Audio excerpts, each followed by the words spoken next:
agenda that, unlike yesterday, the presentations from this group have a more kind of structured dimension to them.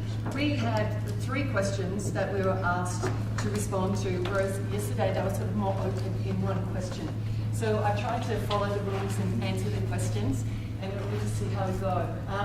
First of all, to acknowledge our team members, Beck Cooper at the front there, John Locken, who you already know, and Pam Mulhall, who's back in Melbourne. And the project that I'm talking about outcomes from has been going on for more than 10 years back in Australia, and it's been an important focus of the work to contextualise it.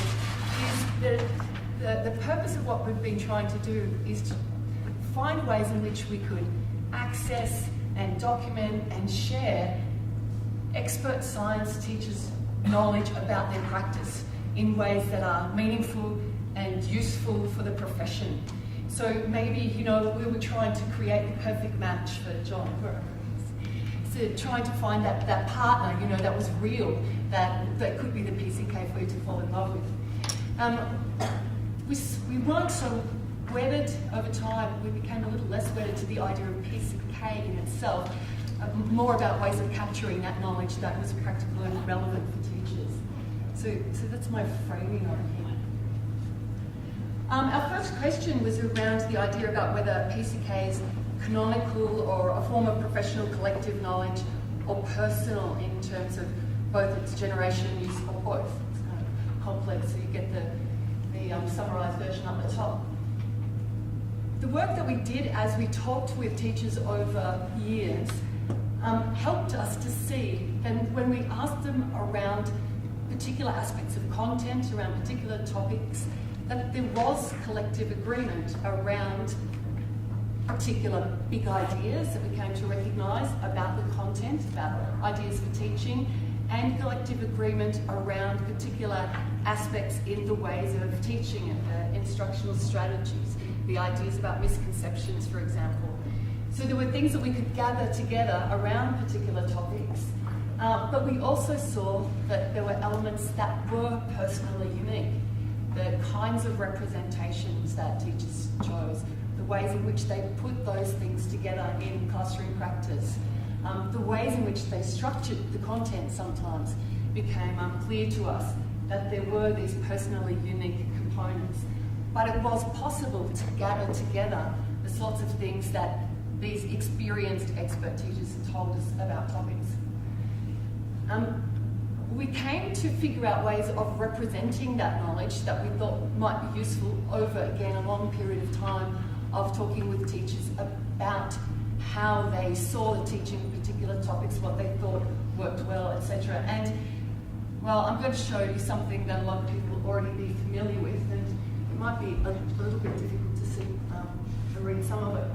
But in terms of the structure of how we went about representing this knowledge, this thing is called a core, a content representation. And my challenge came yesterday talking about what is the content in terms of the content that are on these things. So the big science ideas for teaching is what we came to in this core framing, and you see those go across the page. And we said for each topic there were around about 6 to 8 key ideas or big ideas related to the teaching of it. And down the vertical column there, these are the sorts of things about the way in which the content became transformed in that act of teaching. What sorts of things that knowledge and approaches that teachers drew on in terms of the intentions for students learning, the importance of students knowing these things, what else you might know about these ideas, etc. And you might want to have a look at that book, the orange book that's up the back, which is the collection of these things around the topics that we talked with teachers. But they weren't all the same. All the sorts of things that teachers said to us weren't the same necessarily for every topic, and that's where the collective and the personal part that comes in. In fact, around the topic of chemical reactions, we even had 2 different ways of framing the content, and it's consistent with what Lee was talking about the other night in the way that the discipline, the subject matter of the discipline is structured. It's perfectly okay to have these different ways of structuring the discipline knowledge. And that also became clear that there were collections of knowledge of teachers around particular ways of framing content, and there was also more individual things. So I'll just go back. So we call these cores topic-specific collective professional knowledge, and they were from experienced teachers working across Australian contexts, so they're also contextually bound. Well, here as my provocation a bit is that, you know, if we think about these collections of knowledge, then could we say that there's something about a canon of teacher knowledge that's been collected over time through these representations? One of the issues that we grappled with a lot was it wasn't just the stuff that teachers knew, it was also the enactment of what teachers were doing in their classroom. So that the doing of it that we were talking about yesterday, that became an important component of the work that we were doing in relation to what we now call papers, and I always forget the acronym, it's professional and pedagogical experience repertoires.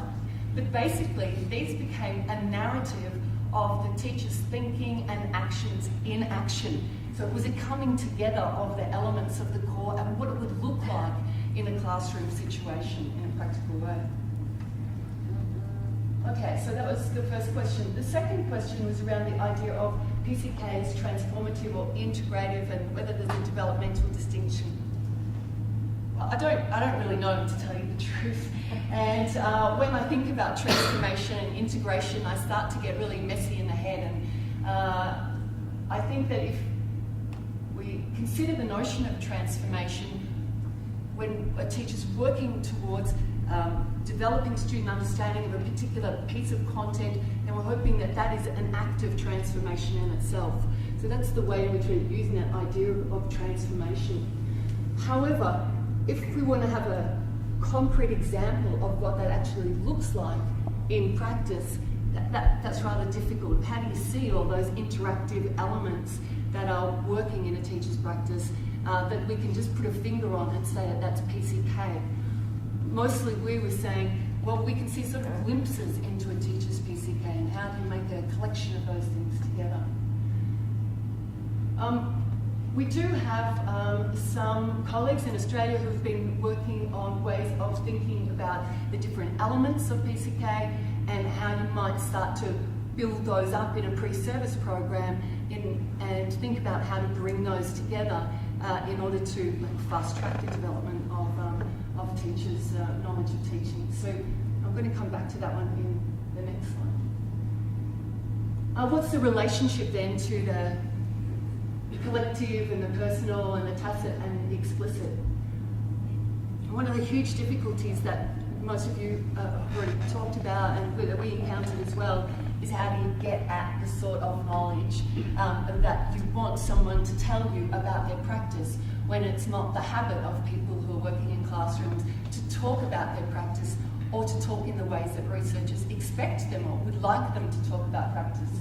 So it's really difficult to articulate at the personal level. And I've got you just don't pick PCK as a teacher. And we worked for a long time in order to think about ways in which we could access the sorts of knowledge that we thought was important in order to portray this specialised professional knowledge, and the core is evidence of that. We found also that these tools, the cores and papers, became tools to elicit PCK as well as ways of representing it to share with other teachers. And so we found that they were helpful ways of being able to get at what we wanted to see. But of course, themselves, they are inadequate because they can't represent or capture all of it.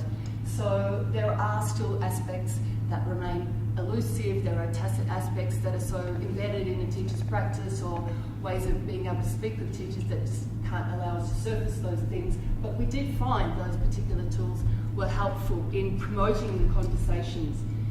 And so that leads me to that third point there, that the collective conversations, that actually the act of teachers getting together and talking around a particular topic using the core framework became a way for them to start to bring to the surface some of the understandings that may have otherwise been tacit. And so that aspect was very helpful in as far as them being a tool to stimulate thinking. I never thought about teaching natural selection in that way, for example. I hadn't considered that particular misconception or that way of assessment that helped them then to link different aspects.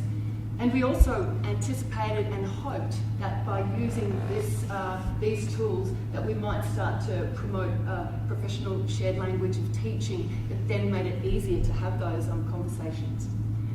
Now, going back to the previous example when I was talking about a colleague in Australia who is using the cores and papers with pre-service teachers, his aim then was to be able to make the construct explicit right from the start with the students and to talk about PCK as a thing and something to aim for, and using these kinds of tools as ways to start to develop frames for thinking about the content and ways of teaching it. And well, it's had quite some success. It's just a small number of students, but it seems to have been successful in that these students were very happy with the idea of PCK, that it became something that was desirable and actually helped them to be able to value what they were seeking in terms of professional knowledge, and it gave them something to look at in the classroom.